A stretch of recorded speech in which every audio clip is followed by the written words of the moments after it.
So now we're going to shift to the first session, and I'd like to introduce the moderator. And again, this is the session we're going to have Mihir come up, the Chief Strategy Officer for Electronic Arts. As a reminder, in gaming, this is a massive industry.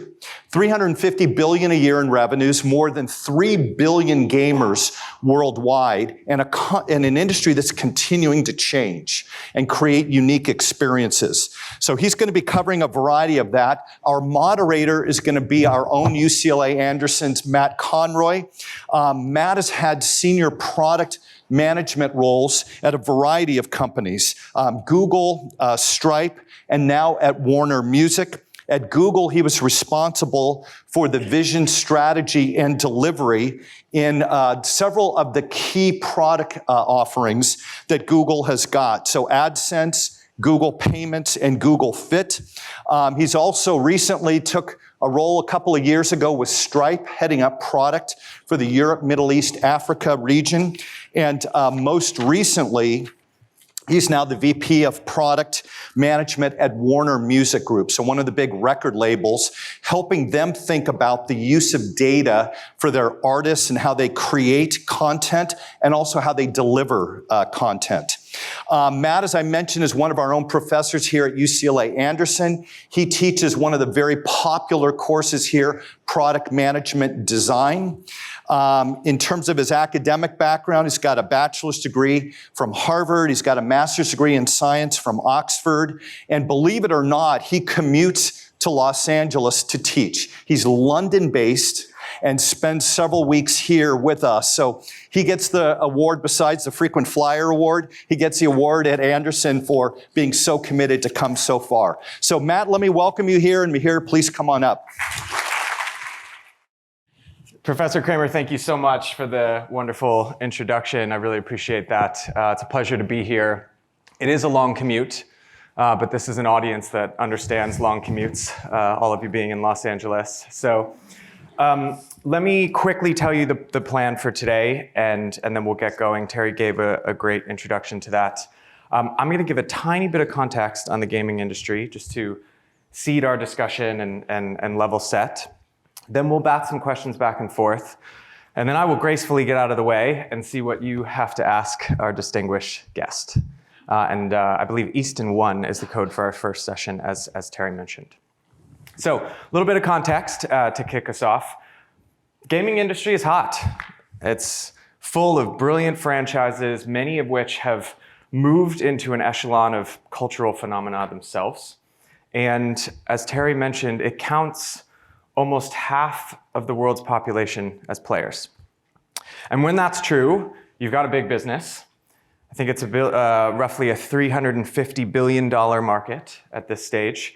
And it's really a major force in global entertainment as a result. Now, EA is, of course, at the center of that picture.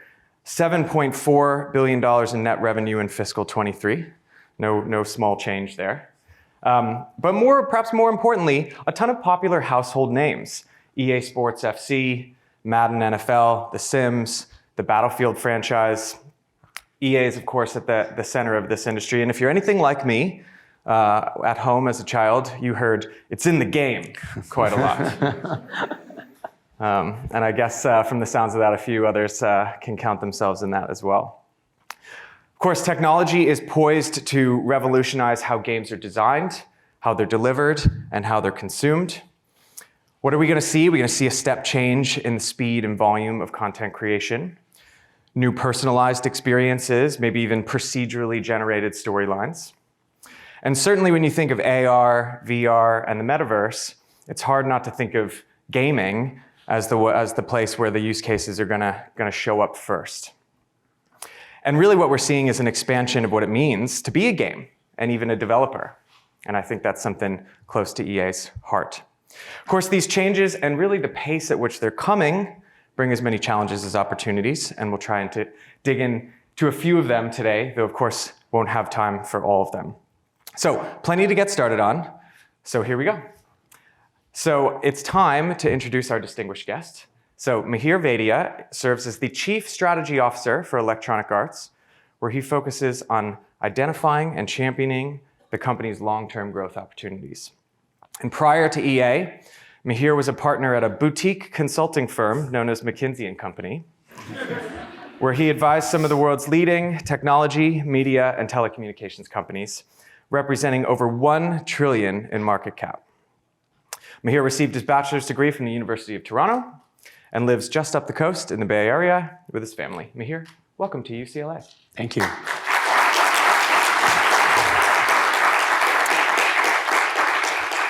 So, to get started here, let me ask you, as the head of a strategy function in this industry, which we just talked about is undergoing immense change, you're dealing with the ultimate moving target. Technological changes, advancement in user expectations, competition, and even just, paradoxically, the pandemic was kind to the gaming industry, if not hard on those who were making it. How do you and your team manage the pace of change we're seeing? Great question. First off, thank you for having me here. I never got to do my MBA, and so I'm sort of, hoping to live vicariously through a lot of you that I meet today. But I think it's change is a really interesting word. I think it's probably one of those concepts that in my 2 years at EA I've come to learn is very much the norm as opposed to the exception in the context of interactive entertainment. And this is not at all to say that change is unique to just games in the broader context of entertainment. Entertainment at the end of the day is a consumer-facing industry. And it's an industry where the business is about taste making and conducive to human needs and preferences. Needs, preferences, taste, they change every day. They often change in step functions, and they often change as a result of things you cannot predict. And so I think broadly, as folks in entertainment, we have to be adaptive to change.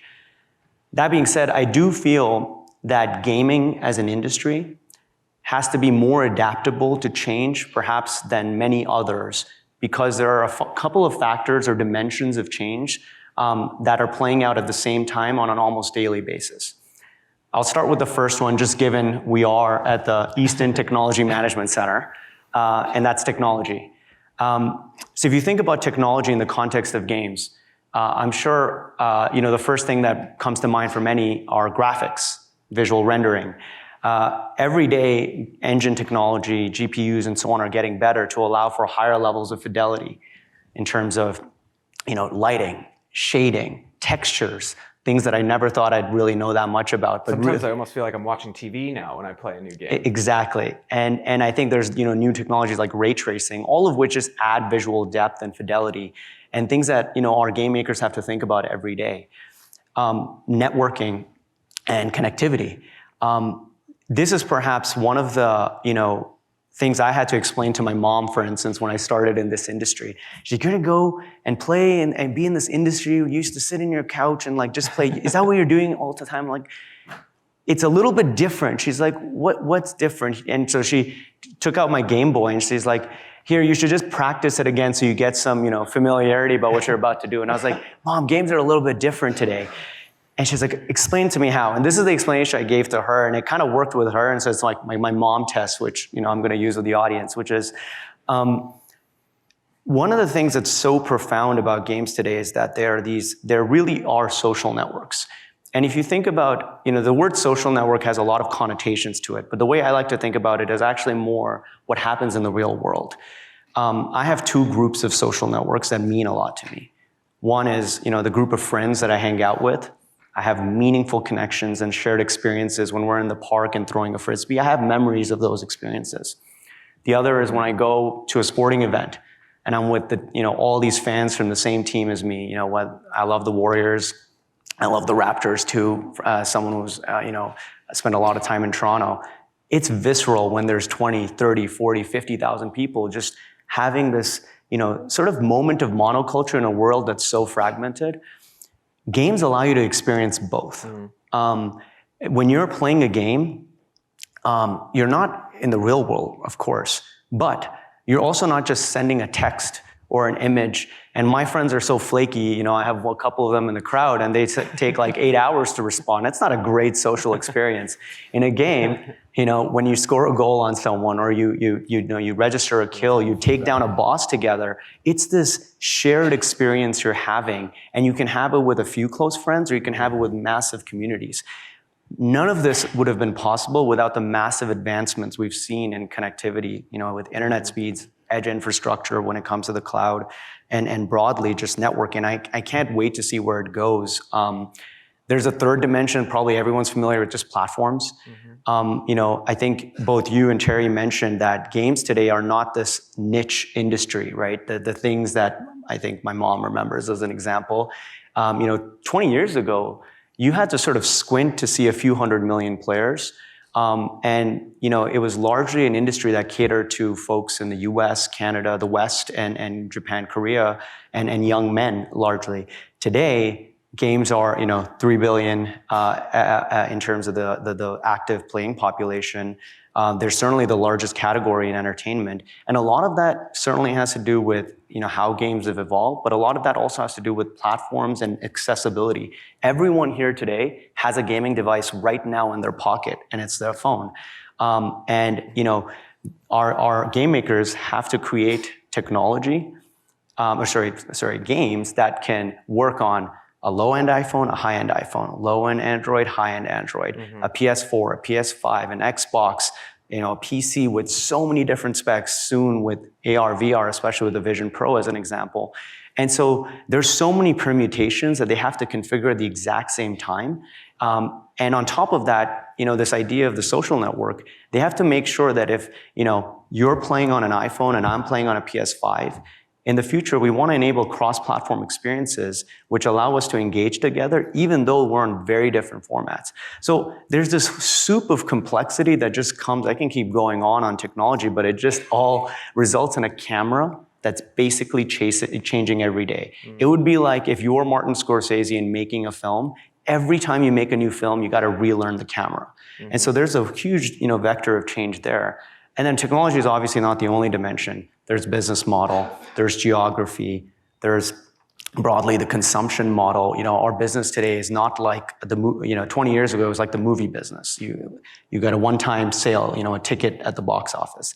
Today, the majority of our revenue comes from recurring engagement and live services because these products are effectively software, that lives forever. And so I think we've sort of had to navigate a lot of these shifts and ebbs and flows that come almost on a yearly basis.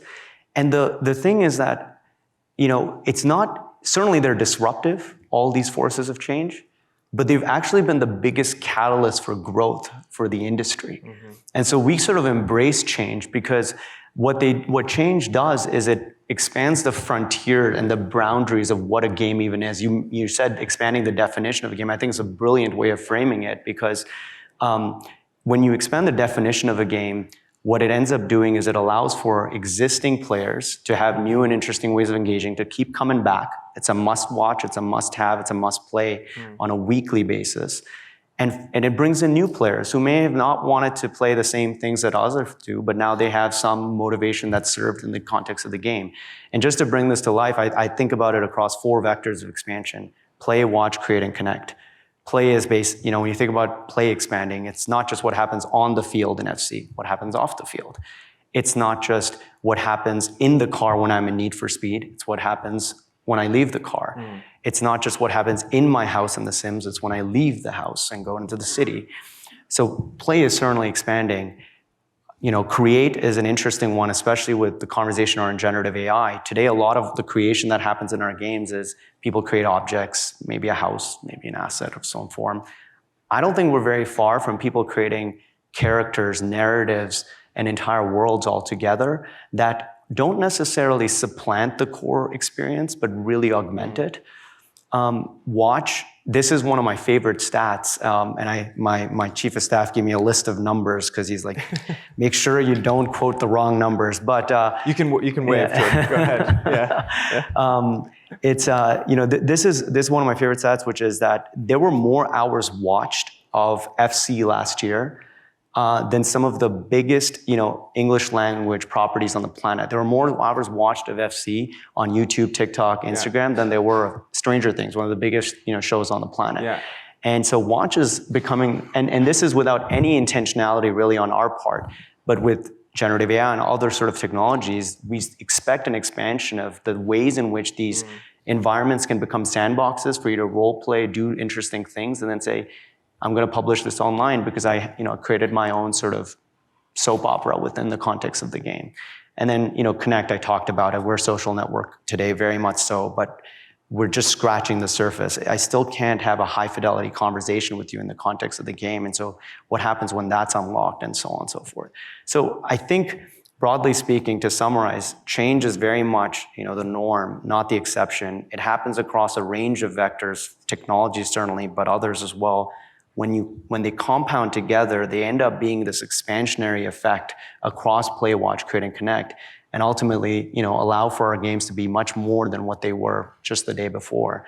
And I think that's great for our existing players, and it's great for new players who, maybe didn't have something that drew them to a game before, but certainly do now because of the new experiences that are enabled.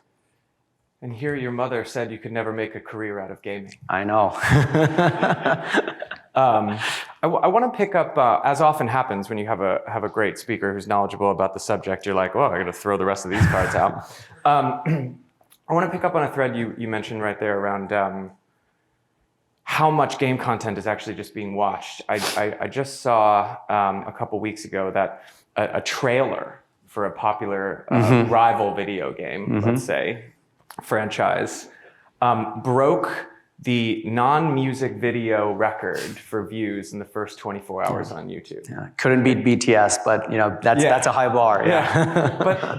but to your point, that's quite extraordinary, right? That you'd have a trailer for a video game essentially competing with what you would think of as traditional entertainment. That must be to some degree quite exciting when you think about what's possible with a franchise that's really successful.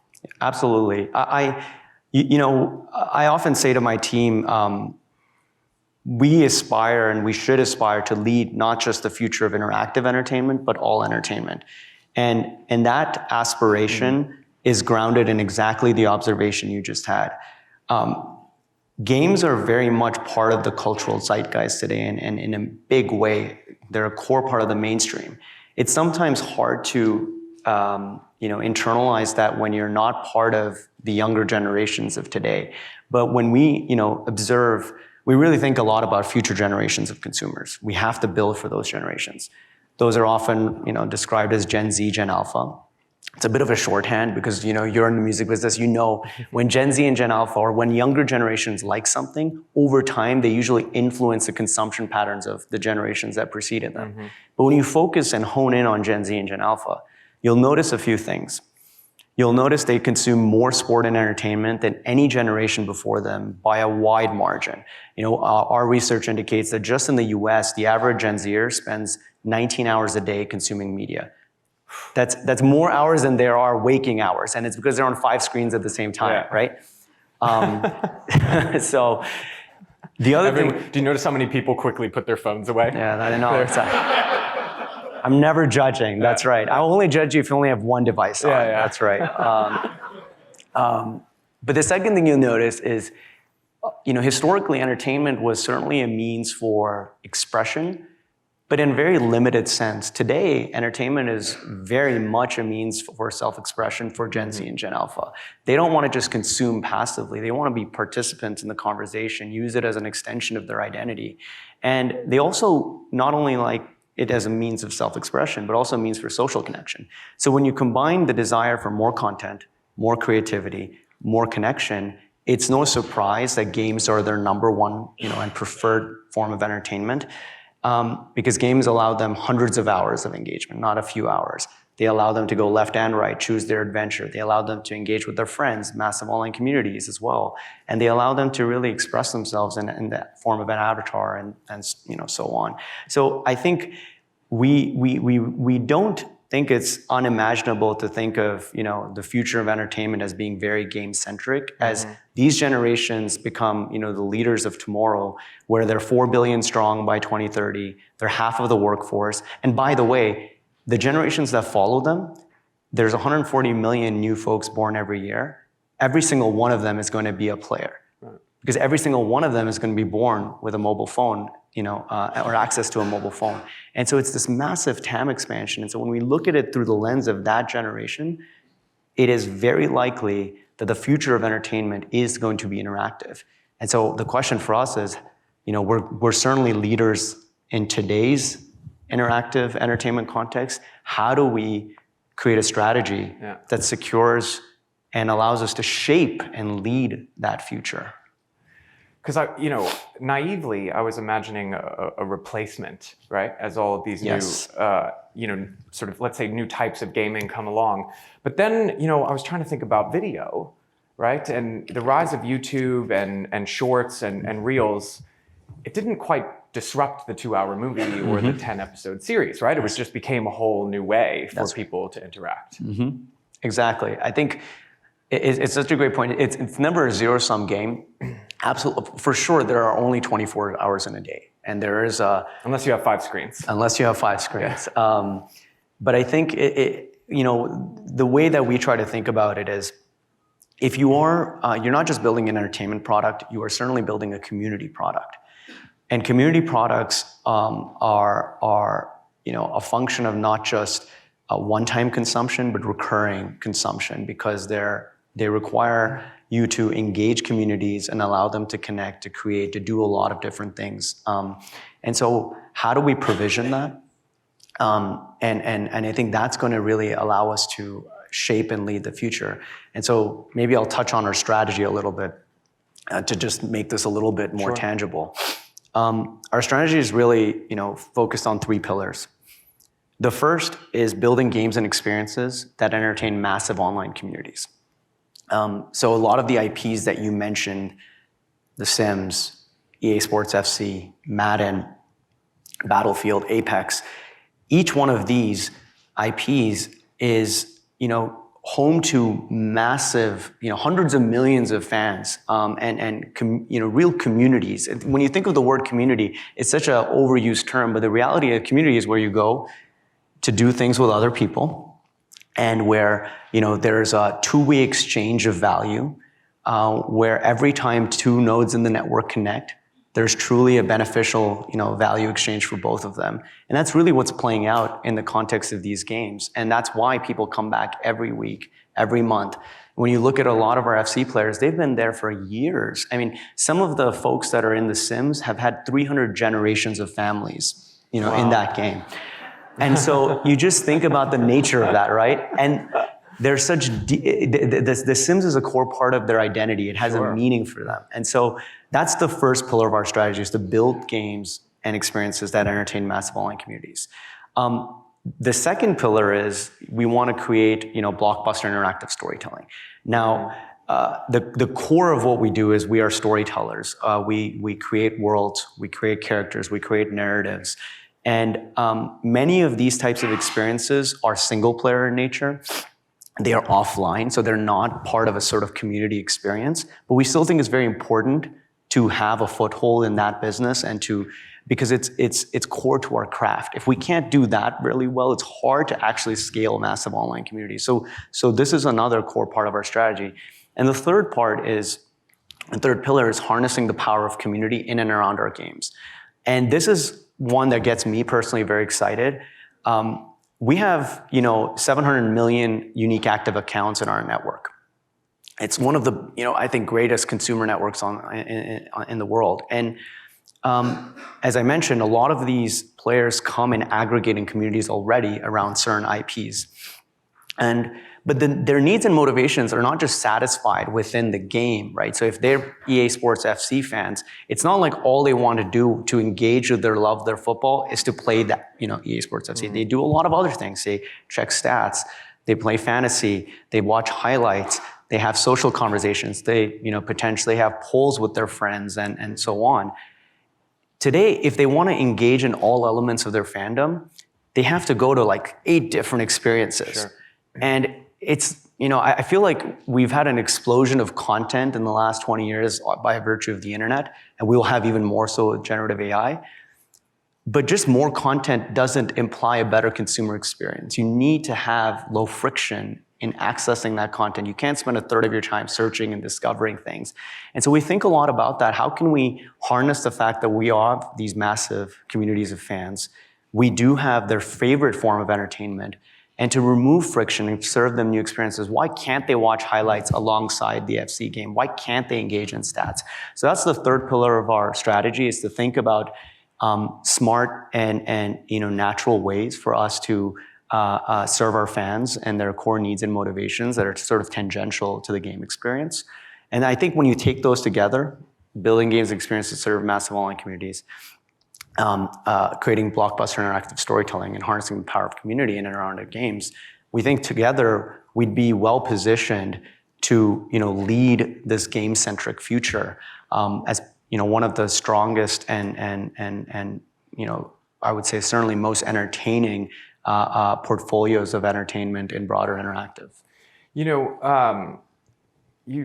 hit on something that's actually close to my heart in the music industry as well, which is how do you break through the clutter, right? Mm-hmm. And especially with the explosion of new content available, and reach the super fans, yes, right? Where they are, right? Many of whom are already actively trying to find you. Yes. I'm just curious about how you're thinking about that today. What's working for you?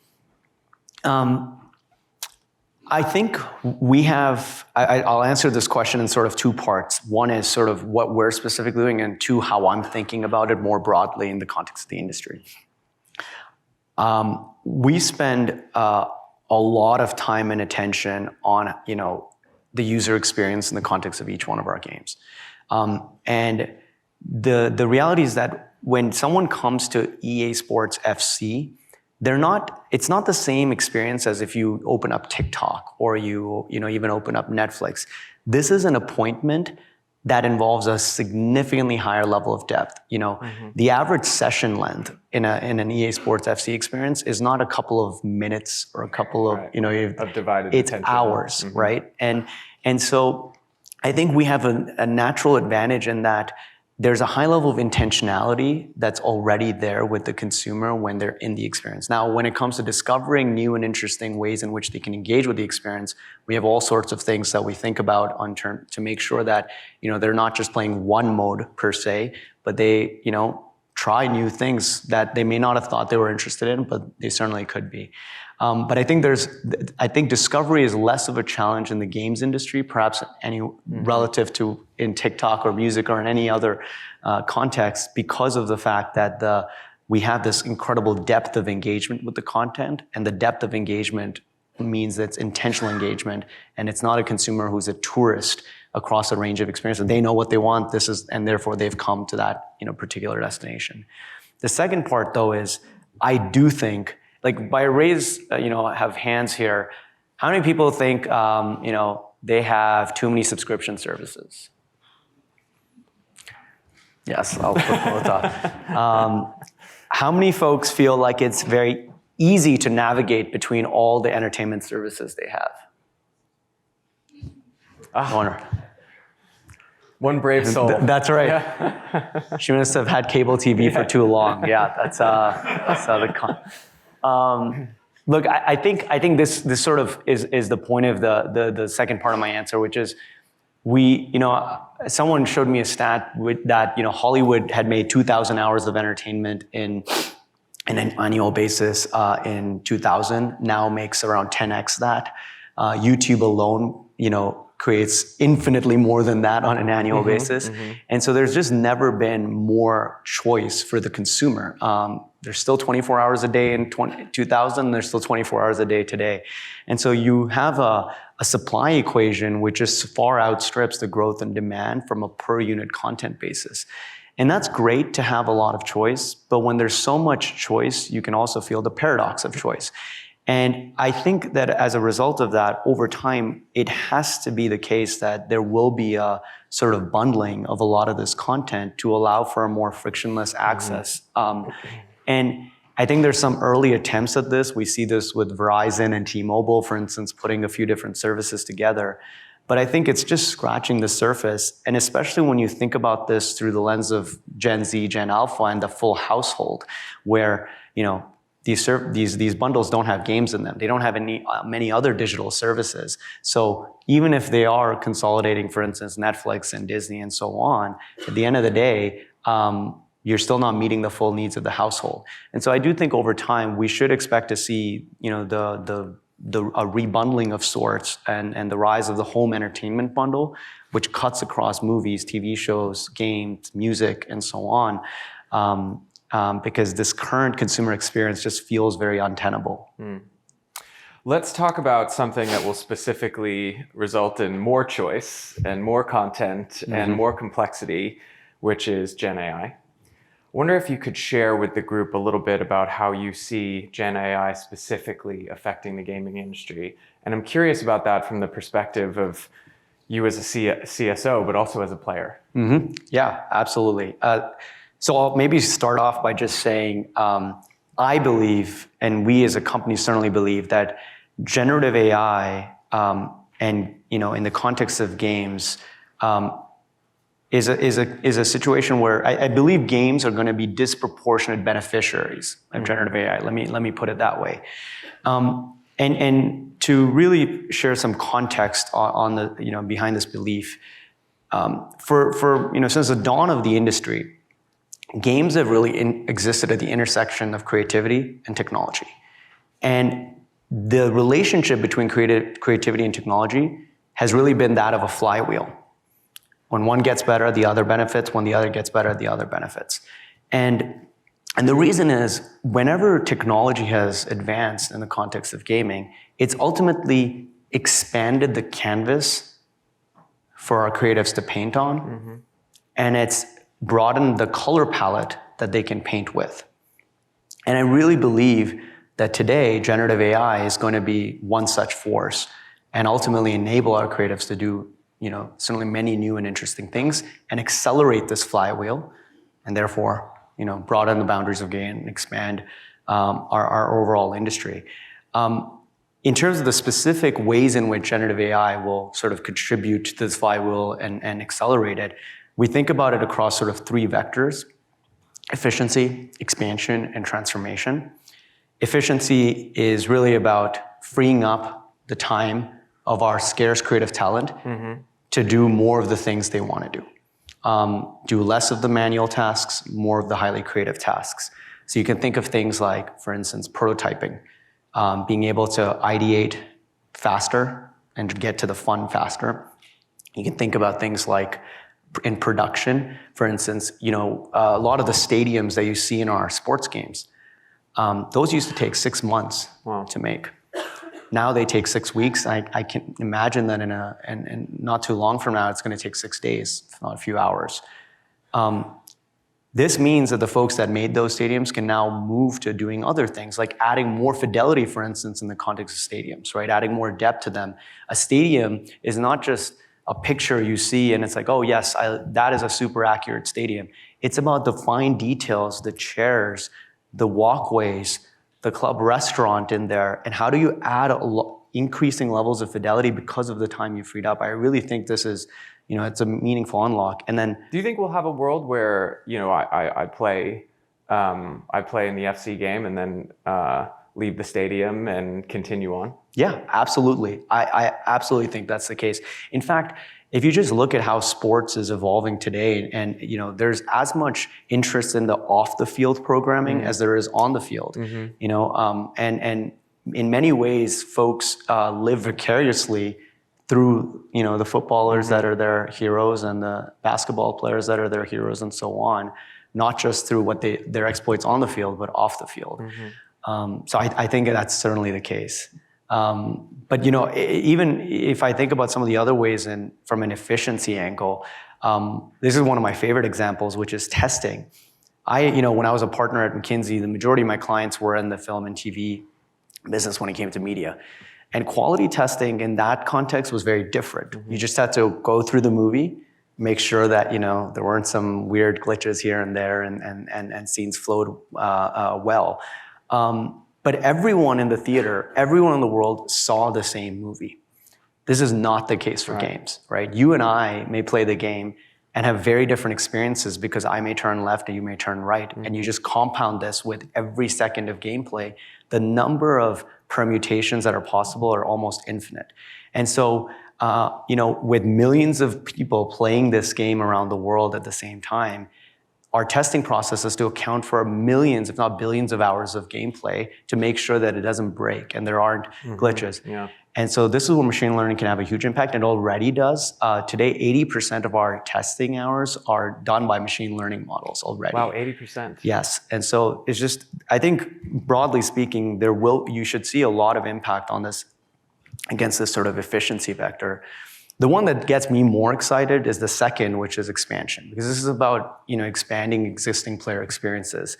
And I was thinking of all the different kind of projects that we're working on, thinking about to kind of bring to this audience. But I think the best is actually seeing something that's already happened and to bring it to life. And by a show of hands, hopefully it's not too few, but like how many folks play EA Sports FC or have played it or what used to formerly be FIFA? Okay, great. All right. So they're not just making you feel good. I know. I was like, I appreciate that. I think if you haven't played the latest edition of EA Sports FC, I encourage you to go out and buy it. Discounted copies in the back? Absolutely, yeah. Jordan's got the codes, but I think it's. Certainly from a business reason you should do that, but it also just to make this example come to life, because our latest EA Sports FC franchise has this technology called hypermotion 2. And what we've basically done is we've taken millions of frames from real world matches and married them with our proprietary machine learning algorithms and models to enhance the realism of player movements, animations, and the nature of the gameplay. And this isn't just about like visual fidelity. It's actually about responsiveness and the dynamic nature of gameplay. If you just think about it, if any of you have played soccer, you'll notice that when the ball is coming towards you, your opponent has to account for a multitude of variables. That player has to account for the trajectory of the ball, as it's coming towards you, the position of their own teammates, the position of your teammates. And that complexity has always been super challenging for our game developers, but it makes or breaks the experience, how these virtual players move as you move, right? And especially in an online context, when there's so many different parts of the network that are playing and interacting at the same time.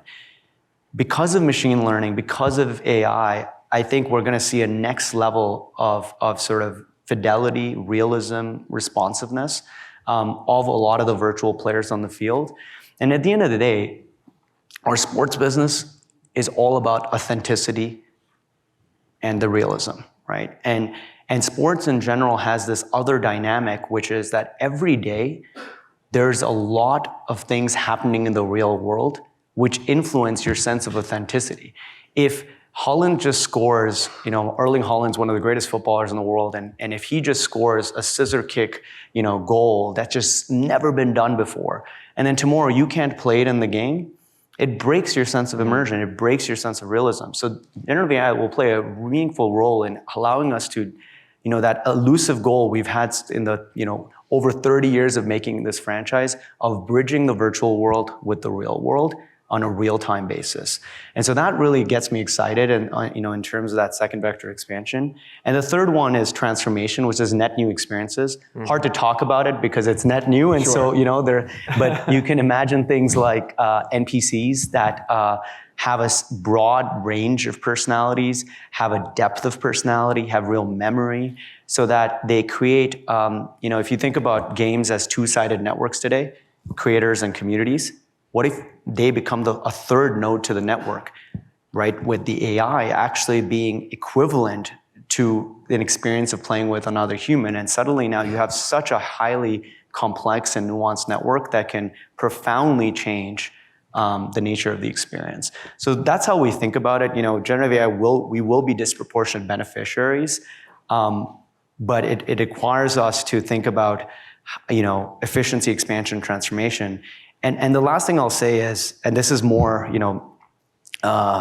maybe a pet peeve of mine, but I find too many of the conversations about generative AI in broader entertainment are often about just one side of this stool of technology. If you just think about this as a technology conversation, then you actually aren't talking about the real unlock, which is a better consumer experience. Better models are not what people buy to entertain themselves. Some people may, but most of the time they're trying to buy better products. And to do that, you really need to think about how does the technology element unlock creativity and allow for the expansion of the canvas for a broader color palette and get that flywheel going. The reality is that human creativity, at the end of the day, is certainly a function of data and experience, but it's actually a function also of concepts like ingenuity, originality, cultural context, emotions, things that can't be derived from simply training on lots of data. So I think it's important for us to, as we think about efficiency, expansion, transformation, as we think about Gen AI in the context of gaming, to really talk about it with through the lens of both creativity and technology so that we can unlock this flywheel and really get it going. I think what I heard you say is that you don't have a tech strategy, you have a corporate strategy, right? Enabled by technology? Yes, that's right. I think I often tell my team this, that we shouldn't be talking about AI strategy, but we should be talking about strategy in the age of AI. And as I mentioned, our three strategic pillars of building, games and experiences that entertain massive online communities, creating interactive blockbuster storytelling, and harnessing the power of community. We have to think about how does generative AI, accelerate and catalyze those. And I really think that if we use the lenses of efficiency, expansion, transformation, those should intersect very nicely with those three pillars in admirative ways. intelligent NPCs should meaningfully enhance massive online communities.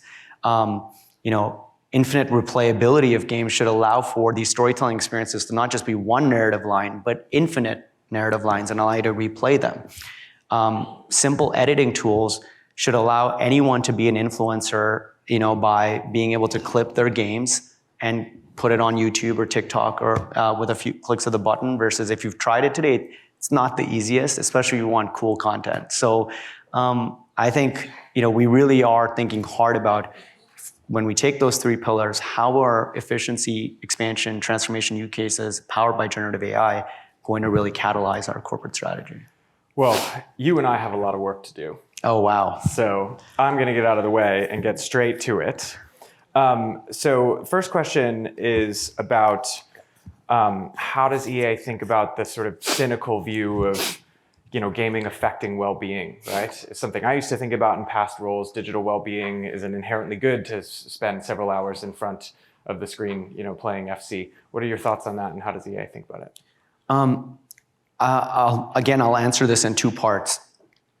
I think the first part is, the civility, safety foundation of our games. This is core to everything we do. We think really, really hard about how do we make our games every day? We think about this safer, fairer, more inclusive, more accessible. And I have an optimistic view about this, especially when I think about the role of AI. But even today, less than 1% of the millions of hours of gameplay or billions, I should say, that we have every year result in a sort of negative report. Now, 1% is still way too much, but it is less than 1%. When it comes to that 1%, we diligently work. We have a group called Positive Play to think about how we can, meaningfully make a difference here. We look at our guidelines. We introduce better technology. We think about moderation. We also act on all of these reports. And so that's a big part. Now, of course, AI will be a meaningful unlock here. And has anyone here heard about generative agents? So Jordan has. There he has. Yeah, there we go. This is a slightly long answer to your question, but I think it's actually important. And so I'm just gonna go on a slight explanation mode because I found it really fascinating. One of the things that we noticed about large language models is that yes, they've been trained on vast corpuses of data. A lot of that data, is text-based, and it's really like massive swaths of the internet. Some of it has human behavior in there. A lot of the stuff we see in social media. Sure. I'm not saying the best human behavior. And yet what we find is while LLMs can respond in a way that feels human to many questions and prompts, they don't respond in a way that feels believably human. And why is that? And we're like, well, because if they did, then we could think about, hey, maybe we just simulate lots of LLMs and create emergent behavior so we can, get ahead of what may happen in certain communities. But they don't respond in a believable way. What you discover is the reason is because there's never going to be enough context you can feed an LLM. The average human has more than 1 year of context, usually 50, 60, 70, 80 years of context. That would be like, it's not even possible to embed that much context in a model, and at least today. And the result is, for instance, let's say you and I are best friends and we get in an argument about some football team. Let's say you and I have never met and you're in a bar and I meet you and we get in an argument about a football team. Let's say you and I are best friends, get in an argument about a football team with a lot of other of our close friends who we have complex relationships with. Let's say you have never met each other, we get in an argument in the middle of a stadium with lots of people. Same argument, same text, but the context is so meaningfully different that it would really affect the believability of your response. And if it wasn't there, it's not very believable. Sure. And so recently, June Park, who's a super smart student at Stanford in computer science, and him and his team came out with a paper on generative agents. And I recently met him and I thought it was fascinating because he's found a way around this problem through the introduction of long-term memory and reflection modules, and effectively allows you to stimulate this behavior. And he's already done it in subreddits to think about emergent behavior and get ahead of it. I think these kinds of evolutions are going to have meaningful impacts in moderation because we can start thinking about things before they happen. Sure. And so that's one of my answers to your question is just the importance of foundation civility, safety. And the second part about just spending time in front of screens. Look, there's lots of research that now actually indicates how there is a profound social value to games. I think for 40 years we've had this different notions of spending time in front of screens, but I think today's games are so different, and because of that social fabric that they provide, I think there's a meaningful value. There's also an educational value to a lot of what we do. That's a great point. And especially the types of games EA makes. We don't have certain competitors types of games and the sort of genres that they play in. I think the educational value, the social value, is what makes games awesome. And there's just been tons of research about problem solving and dexterity, and it's how a lot of students learn. Right? Exactly. Not that I agree with all of his everything he says and a lot of the news around him recently. But as an example, Elon Musk and many other folks in the Valley, when you look at their childhoods and the thing that catalyzed a lot of their entrepreneurial behavior, games were core to it. Elon learned all of his programming from games. I think the same in my context. A lot of my love for football was catalyzed by my love for EA Sports FIFA at the time. Actually, my coach used to tell me to learn all my drills in the game. And now we've learned, this is the case for almost every youth club around the world where players go on there to learn different sets and so on. And so I do meaningfully, think that, yes, there's a very common, superficial kind of conversation around some of the downside impacts of excessive gaming. But on the whole, we do see there's a lot of positivity linked to the social benefits, to the learning benefits. So I could go on talking to you for ages. I'm going to have to, unfortunately, cherry pick one more question, according to everyone flashing time remaining in my eyes here. And I'm going to sneak in a second one. So there's a question here about given how many video games have become huge hits in Hollywood, what's next for EA on that front?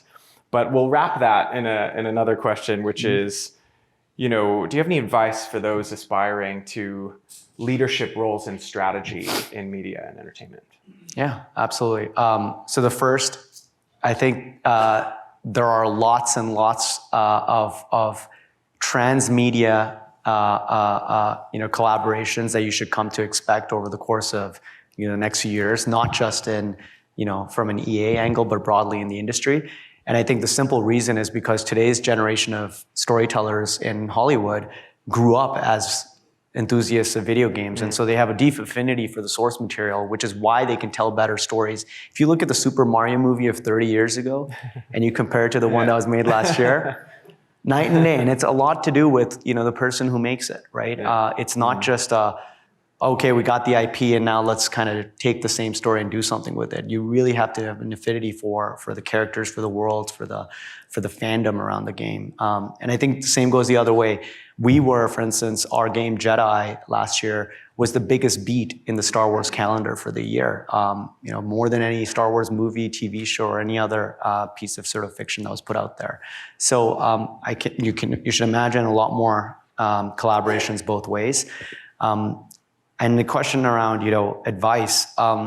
Look, I think I'll kind of summarize it in just 3 points. I have a book of sort of life principles that I try to follow and that I try to add to over time. And I think the 3 that to me matter the most in the context of that question are, 1, just start with purpose and really answering the question of why. For me, the reason I, ultimately entered strategy as a consultant and then later entered media as a strategist was because when I was young, I was a huge fan of storytelling and at the intersection of business. I was probably the only kid reading Forbes magazine when he was like 8 years old to find like the latest stories and gossip about like kind of what's playing out. I watched the Enron documentary, with like, I was like, let's stop Star Wars and all these other things. I want to watch this for the 8th time. And I just loved things that had a beginning, middle, and end. And if you think about what strategy is, it is a lot of problem solving that has a beginning, middle, and end. You set the context, you introduce a problem, and then offer a solution. And so I had the fortune of joining McKinsey and having a lot of opportunities to do storytelling with beginning, middle, and end in lots of different contexts. That's when I realized I also love media, just by virtue of my love for storytelling. And so I married the 2 worlds. But I think this is different for everyone. It's important to lead with that.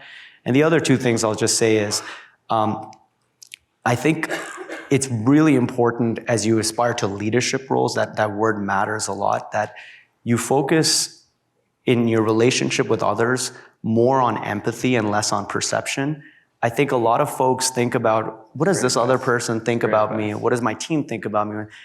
And ultimately, you ultimately undermine your own perception by not valuing others and thinking really, what is it like for them to be in their shoes? So this is my second piece of advice. And the last thing, since you're all MBAs, this was a piece of advice I got from one of my professors, which is, focus on skills, not bills. And I really take that away because he's like, it's important for you to, find opportunities for apprenticeship earlier in your career as opposed to, earning money. And when you have 6-7 years of apprenticeship under a master of whatever their craft is, everything will take care of itself. And so that's just the last piece of advice I'd sort of... I have to say, I love the concept of caring more about empathy than perception. I think it's very easy to fall into that trap and a fabulous note to end on. And I am happy to say that there were a lot of questions, but in scrolling through, we got through a lot of them in the content of the talk. So Mihir, just a big thank you from everyone here at the conference and UCLA for your time. Thanks for having me.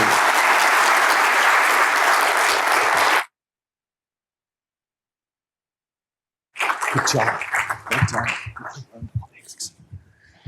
Okay, so many of you that know me always know that I like to do my so whats so that the content and all these great ideas just don't flow through.